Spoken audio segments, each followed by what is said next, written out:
Assalamualaikum warahmatullahi wabarakatuh. Selamat datang kembali di channel Kerabat Horor.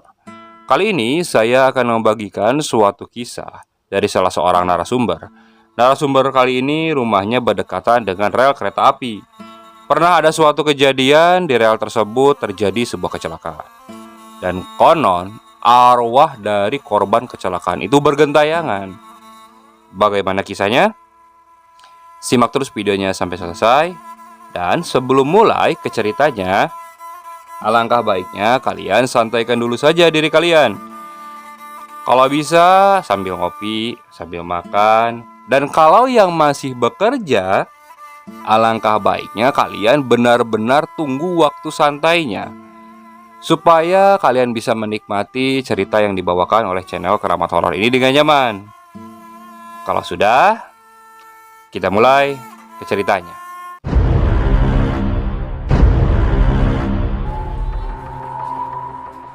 Sore itu saya sedang bersantai di teras rumah. Rumah saya berada di pinggir jalan raya kampung yang biasa dilewati oleh angkot. Di seberangnya ada jalan masuk ke desa tetangga. Namun begitu masuk ada jalan perlintasan rel kereta apinya. Biasanya di depan rumah saya atau ke jalan masuk desa itu, angkot biasanya ngetem atau berhenti di situ untuk sekedar menaikkan atau menurunkan penumpang. Tak berapa lama, saya melihat ada sebuah angkot yang berhenti. Ada seorang perempuan yang turun dari angkot itu. Tampak saya mengenal perempuan itu. Perempuan itu bernama Mbak Rina. Mbak Rina adalah tetangga desa saya. Dia sedang hamil 8 bulan. Sedangkan suaminya bekerja bersama ayah saya. Habis dari mana, Mbak? Ini mas, habis periksa dari bidan. Tak berapa lama Mbak Rina menghampir ke arah saya. Mas, saya mau nitip bungkusan ini buat suami saya, ya. Oh iya Mbak. Setelah itu Mbak Rina langsung menyeberang kembali. Sekitar 5 sampai 10 menit, saya mendengar ada suara teriakan. Suara teriakan warga yang cukup banyak. Ada kecelakaan, ada kecelakaan. Ada yang tertabrak kereta api, ada yang tertabrak kereta api. Teriakan warga tersebut menimbulkan penasaran bagi saya. Kemudian saya beranjak dan berlari menuju rel untuk siapa yang menjadi korban kecelakaan tersebut. Dan saat saya sampai, astagfirullahaladzim, ternyata sosok korban kecelakaan itu adalah Mbak Rina. Saya sangat kaget ketika melihat mayatnya yang tergeletak di semak-semak di samping rel. Hal itu sangat membuat saya terkejut. Karena beberapa menit yang lalu, Mbak Rina ini masih mengobrol dengan saya. Dan kini sudah menjadi mayat dan kondisi badannya yang cukup mengenaskan. Badannya yang remuk, serta yang lebih mengenaskannya, janinnya itu keluar. Saya waktu itu membantu mengumpulkan badannya yang berceceran bersama dengan beberapa warga yang lainnya. Lekas-lekas saya pun langsung mengabari bapak perihal kejadian tersebut, supaya suaminya diberi kabar, tapi jangan diberitahu Mbak Rina sudah meninggal, supaya dia tidak panik atau kaget ketika dalam perjalanan pulang. Jadi suaminya waktu itu dikabari bahwa Mbak Rina sedang sakit. Bapak dan suaminya Mbak Rina ini bekerja di salah satu desa yang cukup jauh. Hingga sore harinya, suaminya ditemani oleh bapak akhirnya pulang. Ketika sampai di depan rumah, dia sangat kaget karena istrinya sudah tidak ada. Bahkan beberapa kali suaminya itu sampai tidak sadarkan diri. Saking shock dan tampak wajah kesedihan yang cukup berat terlihat dari mukanya.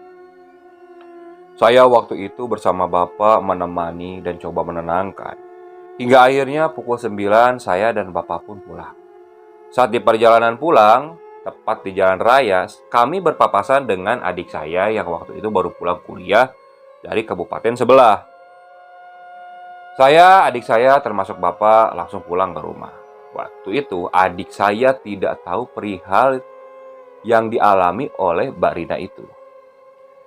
Saya langsung masuk. Niatnya saya ingin langsung beristirahat di dalam kamar. Adik saya waktu itu menonton televisi di ruang tengah, sedangkan bapak juga sudah masuk ke kamarnya. Saat pukul setengah 11 lebih, tiba-tiba pintu kamar saya diketuk oleh adik saya. Mas, bangun mas, ada tamu, ucap adik saya di depan kamar. Saya waktu itu segera bangun untuk melihat siapa sih yang malam-malam bertamu. Saya membuka pintu kamar. Setelah itu, saya langsung menuju ke pintu depan. Saat saya buka, ternyata tak ada siapa-siapa. Loh, kok gak ada siapa-siapa? Tampak sepi di depan rumah. Saya lalu menuju ke kamar adik saya. Mana, Dek? Katanya ada tamu. Kok gak ada? Itu, Mas. Tadi Mbak Rina katanya mau ngambil bungkusan. Jawab adik saya sambil tiduran. Kamu gak salah lihat, Dek? Ucap saya terkejut. Adik saya langsung memperhatikan ke arah saya. Enggak, Mas. Kok Mas kayak kaget gitu?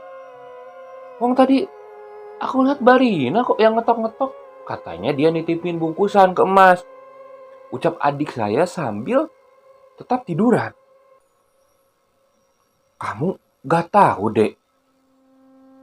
Gak tahu gimana? Mas kan tahu sendiri, Ade baru pulang. Emang ada apa sih, Mas?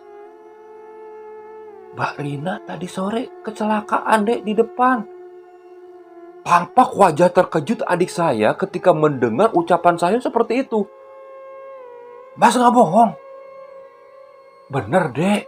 Makanya Mas kaget tadi kamu bilang kayak gitu. Asli, Mas. Ade gak bohong. Tadi Ade lihat Mbak Rina di depan ngetok-ngetok. Nanyain bungkusan. Di situ aku langsung ingat bungkusan yang dititipkan oleh Mbak Rina ketika dia sebelum meninggal. Saya lalu cari bungkusan tersebut. Saat kulihat bungkusan itu berada di ruang tengah. Aku bawa bungkusan itu. Waktu itu aku tidak berani membukanya karena memang itu amanat dari almarhum untuk disampaikan ke suaminya.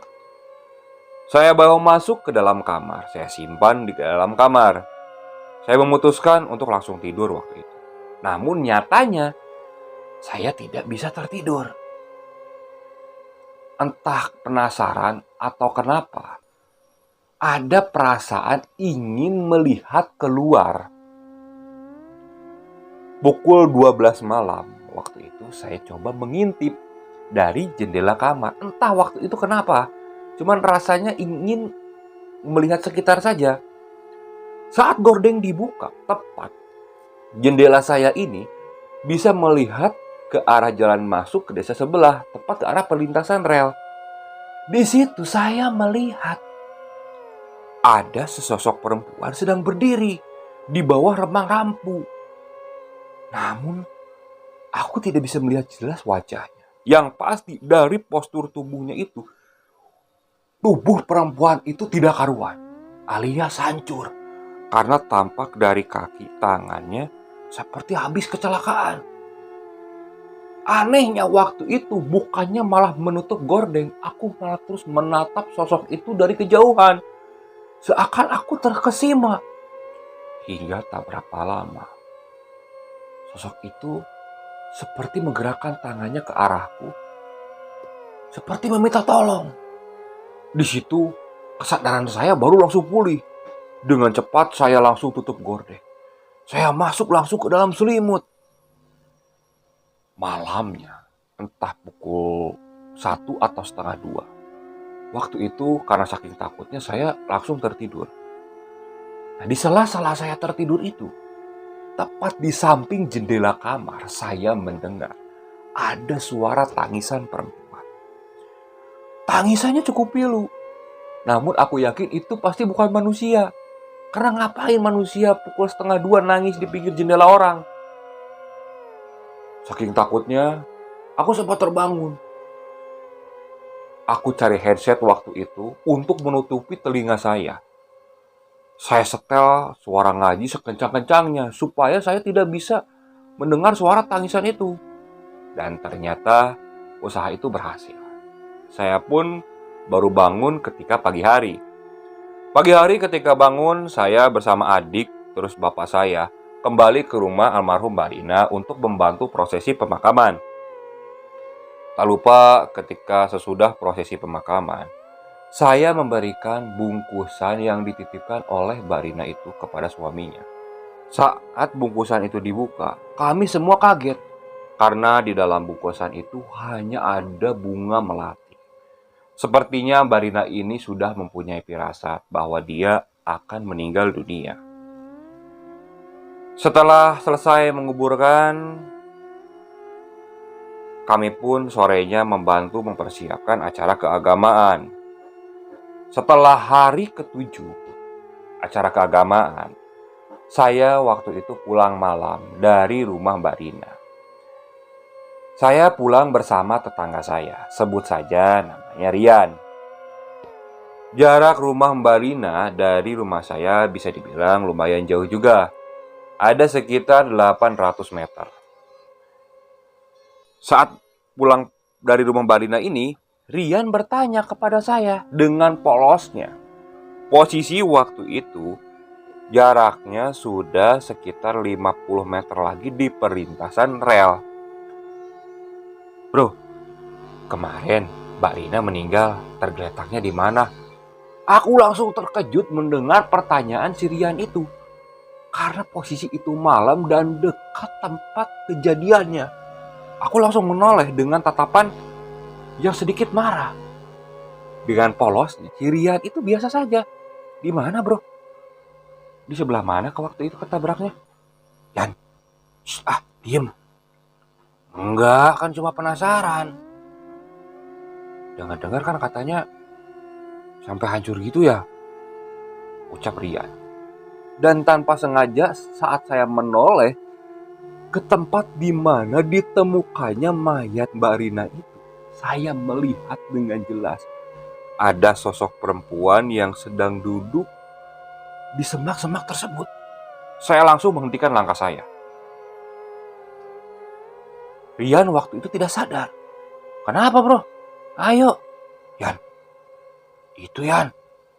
Kamu sih balik lagi aja yuk, ucapku waktu itu. Apaan? Rian menoleh ke arah mata saya yang saya kode supaya dia menunjuk ke arah sana. Saat dia menoleh, ada apaan sih, bro? Gak ada apa-apa. Ternyata Rian ini tidak bisa melihat ada sosok perempuan yang sedang berjongkok di sana. Di situ rasa takut sudah langsung memenuhi perasaan saya. Tapi mau bagaimana lagi? Jalan satu-satunya menuju rumah saya adalah perlintasan rel tersebut. Tidak ada jalan lain lagi. Ditambah jaraknya memang sudah tidak terlalu jauh. Bro, kenapa diem aja yuk? Aduh, gimana ya? Udah ayo, cepet. Di mana sih? Bener pengen tahu saya. Ya, penasaran aja gitu, ucap si Rian dengan polosnya. Ini bocah parah banget sih. Udah tahu di tempatnya, mana udah malam, setannya nongol lagi. Di situ antara rasa takut, marah, kesal semuanya jadi satu. Ingin rasanya waktu itu kalau sudah keluar dari tempat itu, ingin rasanya aku memarah-marahi si Rian. Hingga akhirnya saya pun berjalan pelan dengan menundukkan kepala saya. Hingga ketika sampai di dekat perlintasan rel, si Rian itu nyeletuk. Bro, kok kayak bau bangke ya? Apa ada bangke tikus ya yang meninggal? Parahnya lagi, dia mencari sumber bau itu, seperti diendus-endus, dan malah mengikuti sumber bau itu. Wah, ini bocah, error nih, pikiranku waktu itu. Aku tetap saja menunduk. Niatnya waktu itu aku ingin meninggalkan si Rian saja, karena rumah saya sudah terlihat. Bro, sumbernya kayak di sini baunya. Saya menoleh ke arah Rian, dan tepat Rian itu mengendus di dekat semak-semak yang ditemukannya jasad Mbak Rina itu. Dan ditambah lagi saya melihat sosok Mbak Rina dengan wajah yang hancur. Dia tepat berjongkok dan menatap ke arah Rian. Rian sendiri sepertinya dia tidak melihat sosok tersebut. "Yan, cepet sini!" ucapku ya waktu itu dengan keras. "Kenapa sih bro? Marah-marah gitu?" Hingga saat Rian ini berbalik, kulihat sosok Barina itu mulai berdiri. "Yan, cepet lari sini!" Si Rian itu malah berjalan santai saja. "Nyantai aja bro, marah-marah gitu. Darah tinggi kamu ntar." Dan tak berapa lama, jarak Rian dengan saya mungkin sekitar 7 meter. Dia tiba-tiba langsung merasakan pundaknya cukup berat. Dan saya juga di belakangnya tidak lagi melihat ada sosok Barina. Bro, alah, tolong. Kenapa Yan? Aku langsung berlari menghampiri si Rian ini. Pundak saya, berat. Bahkan Rian itu seakan seperti menggendong sesuatu yang cukup berat. Dia langsung berjongkok dan bahkan untuk berdiri pun dia hampir tidak bisa. "Yan, kenapa Yan? Istighfar Yan." "Gak tahu bro. Alah, berat pundak saya. Ucap si Rian sambil terus meringis.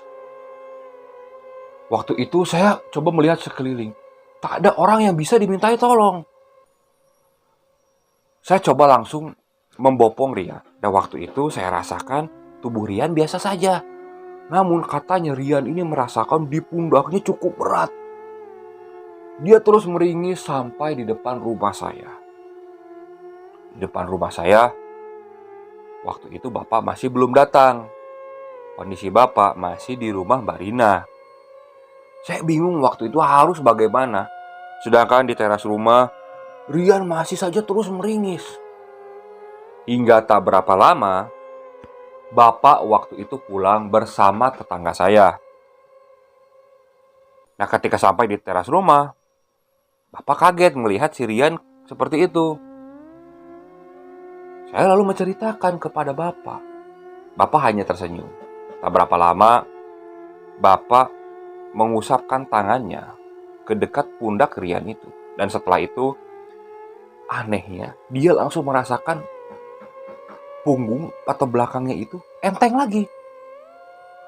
Bapak hanya berpesan, "Yan, kalau di tempat kayak gitu, omongan harus dijaga, jaga etika ya." "Oh iya Pak, maaf," ucap Rian waktu itu.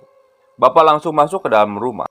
Saat saya sedang mengobrol dengan Rian, saya melihat ada Kang Budi, seorang tukang bajigur yang lewat.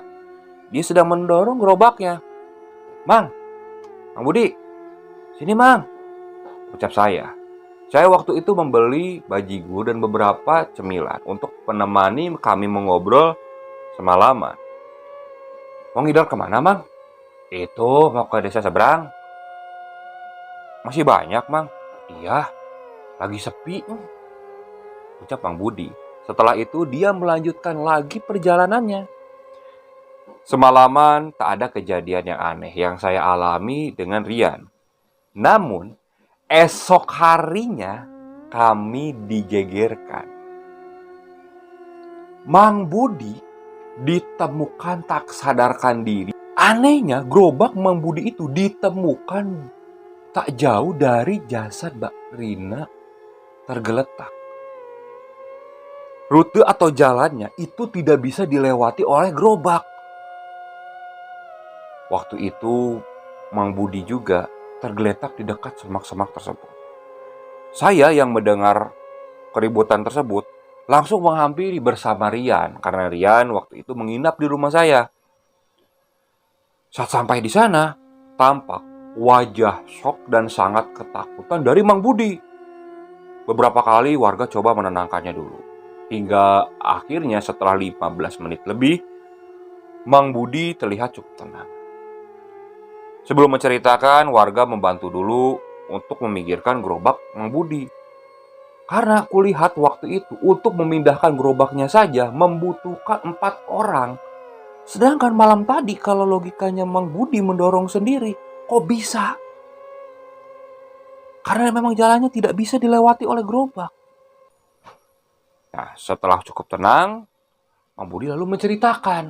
Katanya semalam setelah Mang Budi melayani saya, dia langsung melewati jalan yang akan ke desa sebelah. Tepat ketika hendak sampai di perlintasan rel, dia melihat ada perempuan yang sedang melambai-lambai dari pinggir rel. Waktu itu, Mang Budi langsung bertanya, "Neng, mau beli?" Perempuan itu hanya mengangguk. Jarak dengan Mang Budi ada sekitar 15 meter.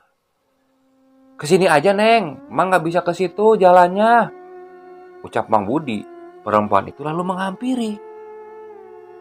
Saat menghampiri, perempuan itu tampak biasa saja.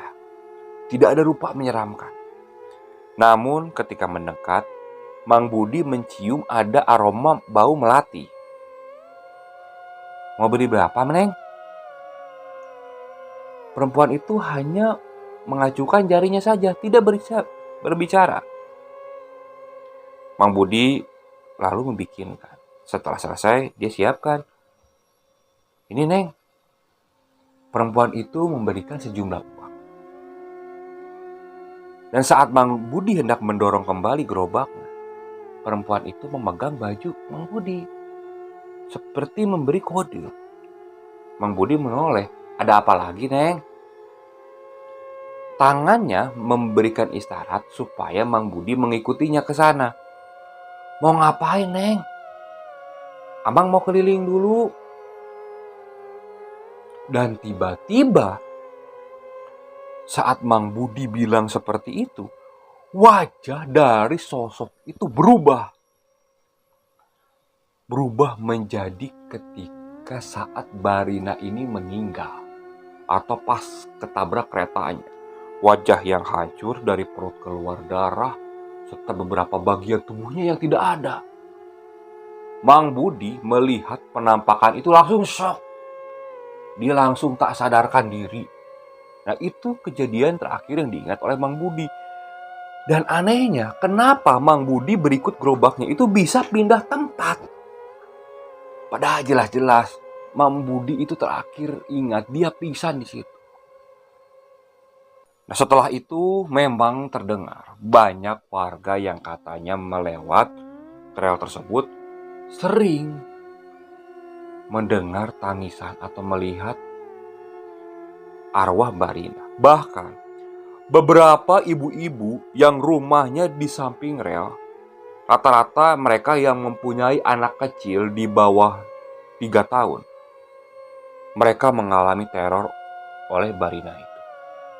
Jadi katanya ada 2 orang waktu itu yang dekat dengan rel tersebut. Tiap malam mereka seperti melihat ada Barina yang melewat di dalam rumahnya. Dan pernah sesekali para ibu-ibu itu melihat anaknya seperti sedang dimomong oleh Barina. Tapi Barina ini tidak menunjukkan wajahnya yang menakutkan. Wajahnya seperti biasa, namun hanya pucat saja. Tak ada memperlihatkan tubuhnya yang hancur, yang seram, tidak seperti itu. Namun tetap saja para ibu-ibu akhirnya khawatir. Desas-desus itu sampai ke telinga suaminya.